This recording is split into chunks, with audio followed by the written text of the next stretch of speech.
Buonasera.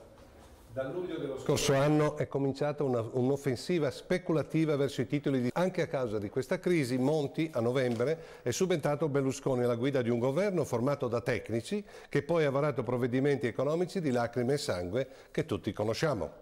Altra data da ricordare, il 2 marzo del 2012. Quel giorno l'Unione Europea, guidata dal duo Merkel-Sarkozy, ha deciso di fissare dei paletti sul debito pubblico di tutti gli Stati membri attraverso un trattato di stabilità, di coordinamento e di governance dell'Unione, sia economica che monetaria. Questa convenzione è nota come Fiscal Compact e contiene una serie di norme che saranno poi vincolanti per gli Stati firmatari. Questo trattato andrà in vigore il 1 gennaio 2013 se a quella data almeno 12 paesi dell'Eurozona l'avranno ratificato. Ad oggi l'hanno già fatto 4 Stati. Ma, e questo è il nostro problema, cosa comporterebbe per il nostro Paese la ratifica di questo trattato europeo? L'Italia si dovrebbe impegnare ad inserire nella Costituzione l'obbligo di tenere il deficit sostanzialmente in equilibrio.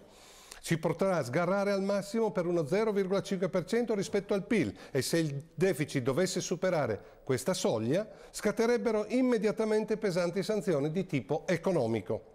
Se pensiamo che attualmente il patto di stabilità ti permette un'oscillazione del 3%, significa che questo trattato in futuro ci richiederà un maggiore rigore e quindi sicuri tagli alla spesa pubblica e forse, Dio non voglia, nuove tasse. Ma le notizie cattive non sono finite. La misura, secondo me, più distruttiva per noi è racchiusa nell'articolo 4 del trattato, quando parla del rapporto tra debito pubblico e PIL.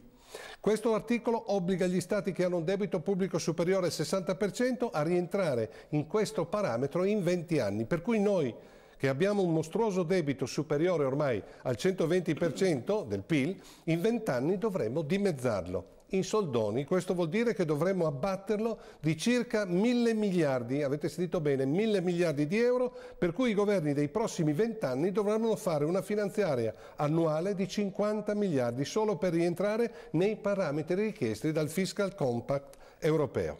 È evidente che questi numeri raccontano una follia. Chi pagherà tutto questo? Dove si troveranno questi soldi per far quadrare i conti? Finora sono state tagliate le pensioni, aumentate le accise sui carburanti, istituite la nuova IMU e sappiamo quanto sia pesante. Ma lo scenario che ho tracciato sommariamente appare ben più grave e ancora più duro. Mi chiedo, chi può essere autorizzato ad assumere decisioni di questa portata che incideranno per parecchi anni sulla pelle dei cittadini? Secondo me non è democratico lasciare a un governo tecnico ed una maggioranza parlamentare delegittimate a fine legislatura scelte che influiranno così pesantemente sul futuro nostro e dei nostri figli.